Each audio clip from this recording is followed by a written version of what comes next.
الحمد لله رب العالمين،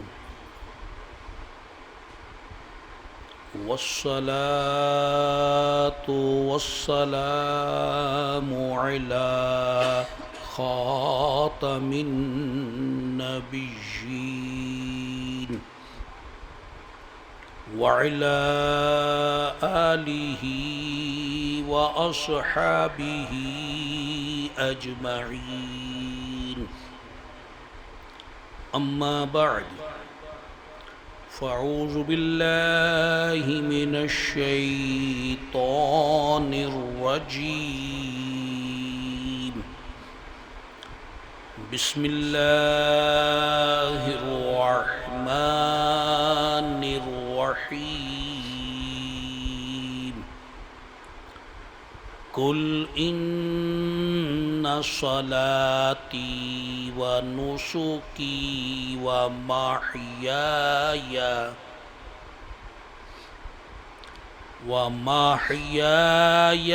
ومماتي لله رب العالمين.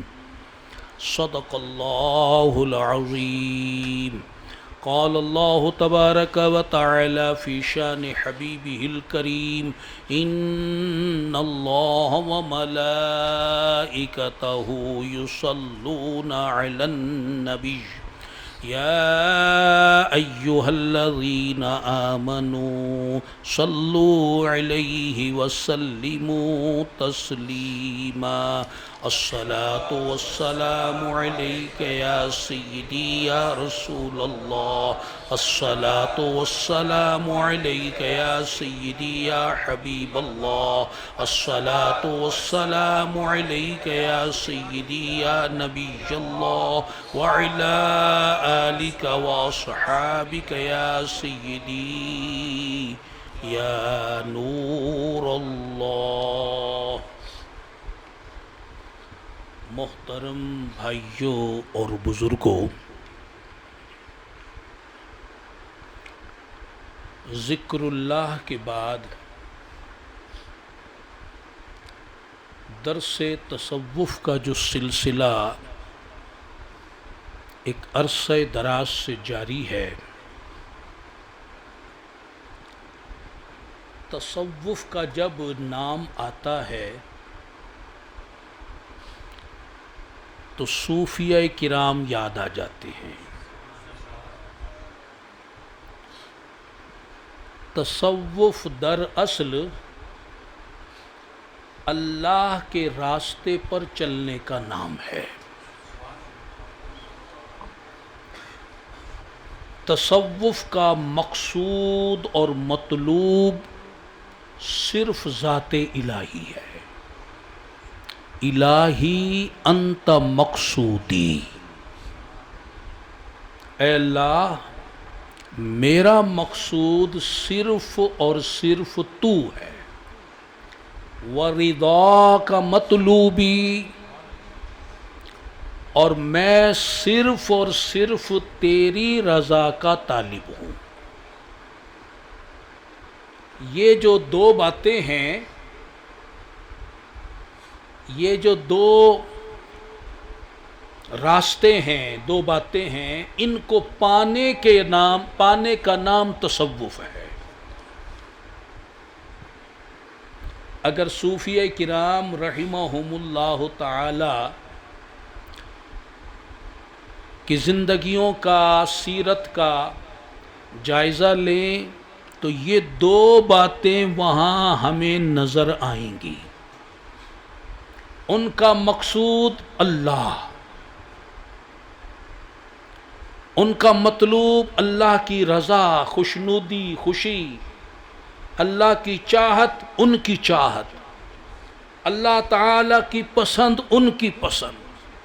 اب اللہ تعالیٰ کی پسند کو اختیار کرنے میں انہیں چاہے جتنی مشقتیں جھیلنی پڑیں، وہ ان مشقتوں کو تو جھیل لیتے ہیں، مگر اللہ کی چاہت کے خلاف کام نہیں کرتے۔ محض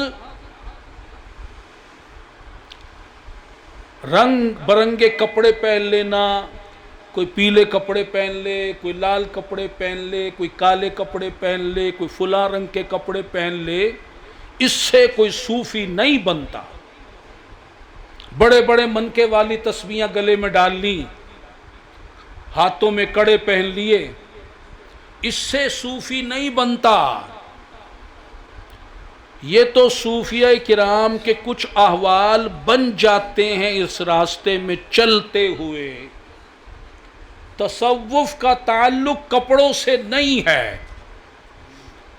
تصوف کا تعلق ظاہری اس حلیے سے نہیں ہے، تصوف کا تعلق تو دل سے ہے۔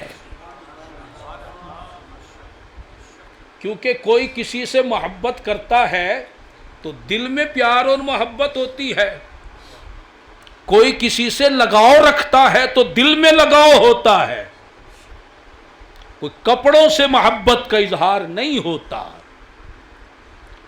یہ تسبیحوں سے اظہار نہیں ہوتا، یہ جبہ و دستار سے اظہار نہیں ہوتا۔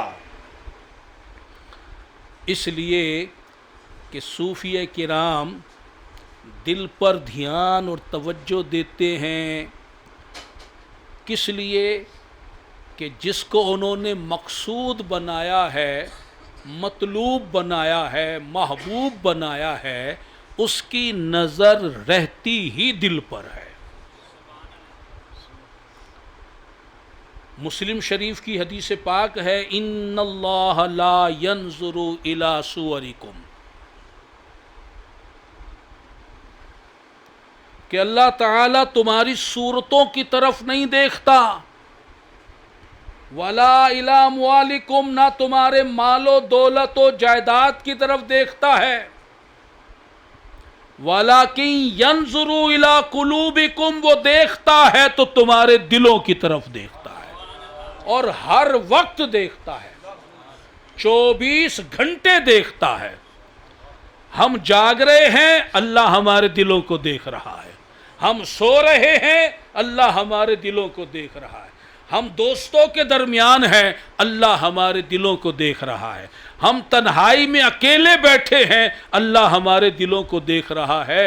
اب غور کرو کہ ہم دل میں کیا کیا خیال لاتے ہیں، پلاننگ لاتے ہیں، منصوبے بناتے ہیں، ہم کیا کیا دل میں بساتے ہیں، کیا وہ جو دل میں بساتے ہیں اللہ کو خوش کرنے والی باتیں ہوتی ہیں یا اللہ تعالیٰ کو ناراض کرنے والی باتیں ہوتی ہیں؟ ہے سوچنے کی بات، اسے بار بار سوچ، یہ معمولی بات نہیں ہے۔ اگر ایک چوک پر سارجنٹ کھڑا ہو تو بندہ ڈرتا ہے صرف کچھ روپوں کے چالان سے، چالان ہوگا، سگنل ٹوٹے گا، اور اگر نہ کھڑا ہو تو سگنل ٹوٹ جاتے ہیں، اور کھڑا ہو اور دیکھ رہا ہو ہماری جانب جس طرف ہم کھڑے ہیں تو پھر ڈر لگتا ہے۔ ہماری طرح کا انسان ہمیں دیکھے تو صرف اس کے 2-3 پھولوں سے ڈر لگے، اس کی وردی سے ڈر لگے، ایک چھوٹے سے جرمانے سے ڈر لگے، اور اللہ رب العالمین احکم الحاکمین مالک الملک وہ دیکھ رہا ہو اور اس کا جرمانہ چھوٹا نہیں، واللہ شدید العقاب، اللہ کی پکڑ تو بڑی شدید ہے۔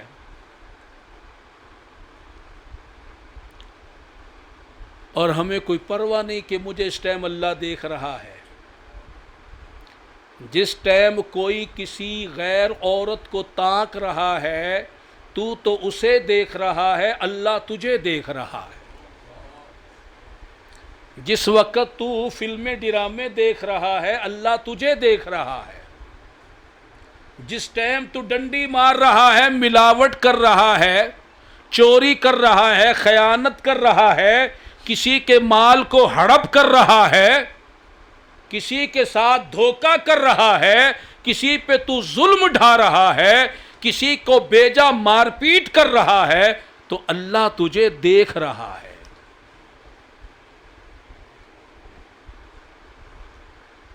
یہ باتیں پہلی بار بیان نہیں ہو رہی، یہ بات ہم پہلے بار بار سن چکے ہیں، مگر پھر سنی انسنی کر دیتے ہیں، غافل ہو جاتے ہیں۔ کیا ہمارے غافل ہونے سے معاملہ درست ہو جائے گا؟ ہرگز نہیں۔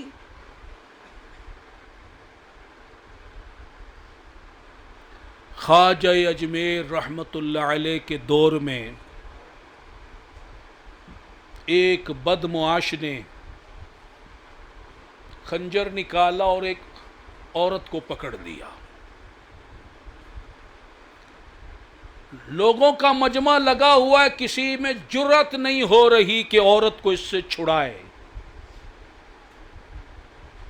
اور برے ارادے سے پکڑا ہوا ہے۔ خواجہ صاحب بھی وہاں نکل آئے، دیکھا، مجمع کو چیرا، آگے پڑھے اور اس کے کان میں کچھ کہا۔ وہ تھر تھر کانپنے لگا، خنجر ہاتھ سے چھوٹ گیا، عورت چھوٹ گئی، معاملہ رفع دفع ہوا۔ لوگوں نے پوچھا حضور آپ نے آخر بات کیا کہی جو یہ انقلاب برپا ہو گیا؟ فرمانے لگے میں نے صرف اس سے اس طرح کہا کہ تجھے ہم ہی نہیں اللہ بھی دیکھ رہا ہے۔ وہ بدمعاش تھا، غنڈہ تھا، کھلے عام بدمعاشی کر رہا تھا، اس بات کا اس پر اثر ہو گیا، ہم پر کیوں نہیں اثر ہو رہا؟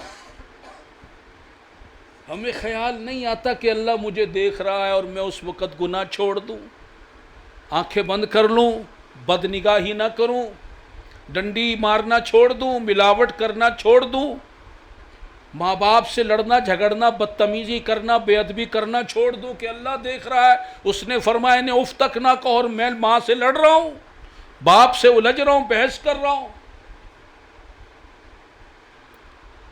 میں جوا کھیلنا چھوڑ دوں، نشہ کرنا چھوڑ دوں، نماز جا رہی ہے اللہ دیکھ رہا ہے، مجھے ڈر لگ جائے میں نماز کی طرف دوڑوں۔ ہوش میں آؤ۔ یہ کفار و مشرکین وہ تو ان چیزوں کو مانتے ہی نہیں کہ اللہ انہیں دیکھ رہا ہے۔ ان کی زندگی اور ہماری زندگی ایک جیسی کیسے ہو سکتی ہے؟ وہ تو مانتے ہی نہیں۔ ہمارا تو 100% ایمان ہے اللہ ہمیں دیکھ رہا ہے، ہمارے اعمال سے وہ آگاہ ہے۔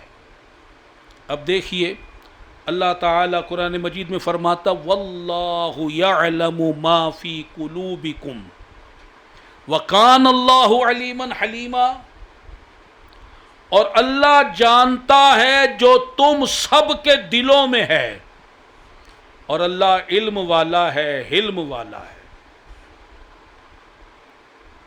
اور فرمایا واتقوا اللہ، اللہ سے ڈرو۔ کیوں ڈرو؟ ان اللہ علیم بذات الصدور، اس لیے کہ بے شک اللہ دلوں کی باتوں کو جانتا ہے۔ یعلم خائنۃ الاعین وما تخفی الصدور، اللہ جانتا ہے چوری چھپے کی نگاہ، کہ تمہیں نہیں پتا کالے چشمے بھی لگا کر اگر کسی کو تاڑ رہے ہو، یہ نہیں دیکھ رہا وہ نہیں دیکھ رہا، ان سے تو چوری کر لی، اللہ سے تو نہیں چھپ سکتی بات۔ ادھر ادھر ہو کر الٹے سیدھے چیزیں دیکھ لی جائیں کہ جناب اسے نہ پتہ چلے اسے نہ پتہ چلے، اللہ فرما رہا ہے تم تو جو چوری چھپے یہ دیکھ رہے ہو نا بندوں سے، میرے سے تو کوئی چیز چھپی ہوئی نہیں ہے۔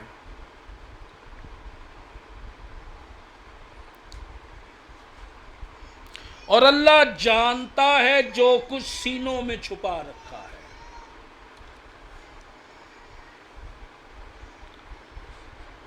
تو میرے محترم بھائیوں اور بزرگوں، آج ہم کفار و مشرکین کی دیکھا دیکھی ان جیسی زندگی گزارنے کی ناپاک کوشش کرتے ہیں.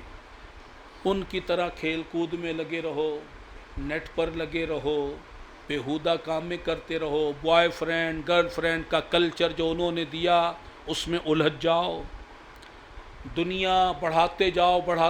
ان کا بھی ہے بس دنیا کھاؤ پیو موج اڑاؤ، بڑے بڑے مکان بناؤ، آسائش اکٹھی کرو، دنیا ہی کو مقصود بنا لو. اگر ہم ان جیسے بنیں گے تو بھی مر جائیں گے، اور اگر اللہ و رسول کو اپنا مقصود محبوب مطلوب بنا کر ان کی فرما برداری کریں گے تو بھی مر جائیں گے. اب سوال یہ ہے مرنے کے بعد کون سی زندگی کام آئے گی؟ اور بچہ بھی اتنا شعور رکھتا ہے، فائدے والی چیز کی طرف جاتا ہے. اگر اس کو آپ 100 روپے دکھاؤ اور کاغذ کا ٹکڑا دکھاؤ، وہ فائدے والی چیز کی طرف جائے گا. تو بچہ بھی اتنا شعور رکھتا ہے، جانور بھی اتنا شعور رکھتا ہے. ایک میں آپ چارہ رکھ دیں اور ایک میں کوئی اور بیکار چیز رکھ دیں، وہ بھی چارے کی طرف ہی آئے. ہمیں کیا ہو گیا کہ جانتے ہیں کہ یہود و نصارہ کے پیچھے چلنے میں ہلاکت ہے، آخرت کی بربادی ہے، آخرت کی ہلاکت ہے، اور پھر بھی اسی راستے پر چلیں. یہ پاگل پن، بے وقوفی ہے یا نہیں؟ ہم کہاں سے عقل والے ہو گئے؟ ہم بے عقلے ہو گئے. کیونکہ اللہ تعالیٰ نے تو کافروں کو کہا سمن بکمن عمیٌ فہم لا یعقلون، کہ وہ بہرے بھی ہیں، اندھے بھی ہیں، گونگے بھی ہیں اور بے وقوف پاگل بھی ہیں. ہم ان اندھے بہرے گونگوں کے پیچھے چل رہے ہیں. کوئی کسی اندھے سے راستہ پوچھتا ہے؟ کوئی کسی بہرے سے کوئی تعلیم پاتا ہے؟ کوئی کسی گونگے سے سوال کرتا ہے؟ کوئی کسی پاگل کے پیچھے چلتا ہے؟ ہم ہی ہیں وہ جو ان بہروں، اندھوں، گونگوں اور پاگلوں کے پیچھے لگے ہوئے ہیں، جن کو اللہ کا قرآن کہتا ہے کہ یہ پاگل ہے، بے وقوف ہیں، گمراہ ہیں، اندھے ہیں، بہرے ہیں، گونگے ہیں. آج ہم ان کے پیچھے لگے، ان کے نظریات، ان کی تعلیمات، ان کے فیشن، ان کے طور طریقے، ان کے جیسا جینے کا سٹائل، بس ویسا ہونا چاہیے. اسی کو کامیابی سمجھا. اللہ تعالیٰ قرآن میں فرما رہا ہے کہ میرے محبوب کی اطاعت کرنے میں تمہاری کامیابی ہے، اور بڑی کامیابی ہے. اور ہم سمجھتے ہیں کہ ان کافروں کے پیچھے چلیں گے تو کامیاب ہوں گے. یہ دو رنگی نہیں تو کیا ہے؟ منہ سے کہتے ہیں کہ تو ہمارا اللہ ہے اور عمل سے اللہ کی خلاف ورزی. کوئی اللہ کے بھی خلاف چلتا ہے؟ کوئی کسی کو اللہ مانے اور مخالفت کرے؟ ایسا ہو سکتا ہے؟ کوئی کسی کو خدا مانے، معبود مانے، خالق مانے اور اسی کے خلاف چلے؟ یا کسی کو تھوڑا سا سیٹ مانے تو اس کی مخالفت نہیں کرتا، اور کوئی اللہ مان کر، اللہ کو اللہ مان کر، معبود مان کر مخالفت کرے، خلاف چلے؟ یہ دو رنگی نہیں تو کیا ہے؟ ہوش میں آؤ. اللہ نے ہمیں ہدایت دی، یہ کافر بے ہدایتیں ہیں. ہمیں ہدایت دی، ہمیں سیدھا راستہ چلا دیا، دکھا دیا، اس پر چلا دیا، حق اور باطل کا فرق بتا دیا، کفر اور اسلام کا فرق بتا دیا. ہمیں اسلام دے دیا، کفر سے بچایا، شرک سے بچایا. اتنا بڑا احسان کیا. اگر کفر کے اندھیرے میں بھٹکے ہوتے، شرک کی وادیوں میں بھٹک رہے ہوتے تو کیا ہوتا؟ کتنے کفار ہیں زمین پر، کتنے مشرکین ہیں. اللہ نے ہمیں بچا لیا. یہ اس کا اتنا بڑا احسان ہے کہ اگر ہم اسی احسان پر دن رات سجدے شکر ادا کرتے رہے تو بھی احسان ادا نہیں ہوگا، حق ادا نہیں ہوگا. چے جائے کہ کہ ہم اللہ تعالیٰ کے حکم کے خلاف چلیں، معاذ اللہ مخالفت کرے؟ توبہ کر لو، توبہ کر لو، اس کے سوا کوئی چارہ نہیں۔ تلافی ہو ہی نہیں سکتی اب تک جو ہم نے نافرمانیاں کی ہیں، اب تک جو ہم نے اللہ کی خلاف ورزیاں کی ہیں، اس کی تلافی نہیں ہو سکتی۔ بس توبہ کر لو، معافی مانگ لو، استغفار کر لو، رو لو، دنیا میں ہی معافی مانگ لو، مرنے کے بعد کی بات چھوڑو، ابھی معافی مانگ لو، توبہ کر لو، گڑ گڑا لو، چھوڑ دو یہود و نصارہ کے فیشن کو۔ کچھ نہیں ہے اس میں، کیا لذت ہے؟ ان کی تعلیمات میں کیا رکھا؟ کون سی کامیابی؟ صرف ڈالر ملیں گے، کوٹھی بنگلہ مکان ملے گا، کتنے دن کے لیے؟ کتنے دن کے لیے؟ کتنے مہینے کے لیے ملے گا؟ 10 سال مزید، 20 سال؟ بس تمہارا اللہ تمہیں ہمیشہ کے لیے جنت دے رہا ہے، 10-20 سال کے لیے نہیں، ہمیشہ کے لیے دے رہا ہے۔ جنت کے محلات دے رہا ہے، جنت کے باغات دے رہا ہے، جنت کی حوریں دے رہا ہے، جنت کے گھوڑے دے رہا ہے اڑنے والے، جنت میں اڑنے والے اللہ تبارک و تعالی بچھونے دے رہا ہے، اور نہ جانے کیسی کیسی نعمتیں کہ جن کا گزر کسی کے دل پہ ہوا ہی نہیں، کسی آنکھ نے دیکھا نہیں، جو حسن و وسعت ہماری عقل میں آ سکتی ہے، جنت اس سے بھی اعلیٰ ہے۔ تمہیں یہود و نصارہ 10-20 سال کی یہ عہدے دے رہے ہیں، اللہ تمہیں جنت دے رہا، آخرت برکت والی دے رہا ہے، قبر میں جاتی قبر کو جنت کا باغ بنا رہا ہے۔ سودا کس سے کرو گے؟ یہودیوں سے، اللہ سے؟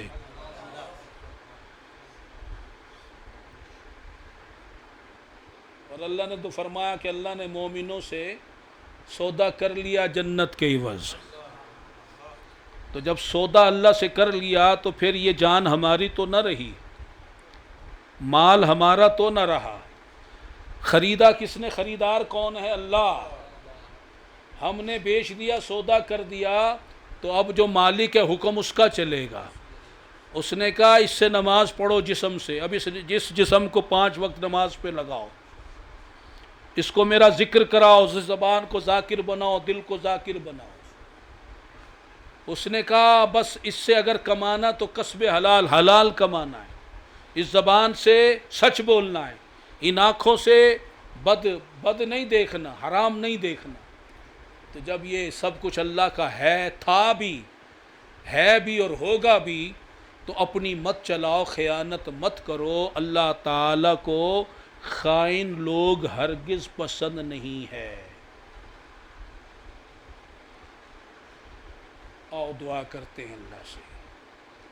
اے اللہ، ہم کمزور ہیں، سبق بھول جاتے ہیں، تو نے ہمیں داتا نگر میں رکھا ہے، اپنے اس کامل ولی کے صدقے بس تو ہمیں اپنی راہ پہ چلا لے، اپنے اولیاء کی راہ پہ چلا لے، اپنے مقبول بندوں کے راستے پر چلا لے، اور جو ہم یہود و نصارہ کے راستے پہ چلنے کی غلطی کر چکے اس پر ہمیں معاف کر دے، اور ہمیں اپنے محبوب کی شریعت والا راستہ، سنت والا راستہ، اسوہ والا راستہ عطا کر دے۔ اب اللہ سے مانگا ہے تو پھر اب اس کے مطابق زندگی بھی گزارنی ہے، اور یہ آخری بار مانگنا نہ ہو، بار بار اللہ سے مانگے، بار بار اللہ سے مانگے، بار بار اللہ سے مانگے، یہ دعا کریں اللہ تعالیٰ داتا حضور کے طفیل جہاں ہمیں بڑے بڑے عذابوں سے بچایا، یہ جو عذاب ہے یہود و نصارہ، کفار و مشرکین کے پیچھے لگنے کا، ان کی پیروی کرنے کا، اس عذاب سے بھی ہمیں بچانا۔ بس اس تعلیم کو اپنے سینے میں بساؤ، اس کے مطابق زندگی گزارو۔